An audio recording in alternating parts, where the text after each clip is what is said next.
Hello every one. അപ്പോൾ നമ്മൾ ഇന്ന് എന്തൊക്കെ കഴിച്ചെന്ന് നമുക്ക് നോക്കിയിട്ട് വരാം. Let's start video. വെള്ളം കുടിച്ചിട്ടുണ്ടായിരുന്നു, ഈത്തപ്പഴം ഉണ്ടായിരുന്നു, മുന്തിരി ജ്യൂസ് ഉണ്ടായിരുന്നു, നന്നാരി സർബത്ത് ഉണ്ടായിരുന്നു, വാട്ടർ മെലൺ ഉണ്ടായിരുന്നു, നമ്മളിവിടെ ബത്തക്ക എന്ന് പറയും, തണ്ണിമത്തൻ, പിന്നെ ഓറഞ്ച് കഴിച്ചിട്ടുണ്ടായിരുന്നു, സാധാ ചോറ് ഉണ്ടായിരുന്നു, മീൻ മുളകിട്ടതുണ്ടായിരുന്നു, അയിലൻ്റെ തല മുളകിട്ടതാണ്, വമ്പൻ ടേസ്റ്റാണ്. അയില പൊരിച്ചതുണ്ടായിരുന്നു, അതുപോലെ തന്നെ കഷ്ണം മീനും ഉണ്ടായിരുന്നു. സോ അടിപൊളിയായിരുന്നു. അതുപോലെ തന്നെ ദോശ, നല്ല ദോശ ഉണ്ടായിരുന്നു, നീർദോശ.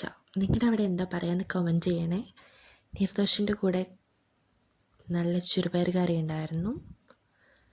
സോ അടിപൊളിയായിരുന്നു. അതിൻ്റെ കൂടെ നമ്മൾ കുടിച്ചിട്ടുണ്ടായിരുന്നത് മുന്തിരി ജ്യൂസ് ആയിരുന്നു. അപ്പം നിങ്ങൾ എന്തൊക്കെ കഴിച്ചെന്ന് നിങ്ങൾ ഒന്ന് കമൻറ്റ് ചെയ്യുക, ലൈക്ക് ചെയ്യുക, ഷെയർ ചെയ്യുക, സബ്സ്ക്രൈബ് ചെയ്യുക.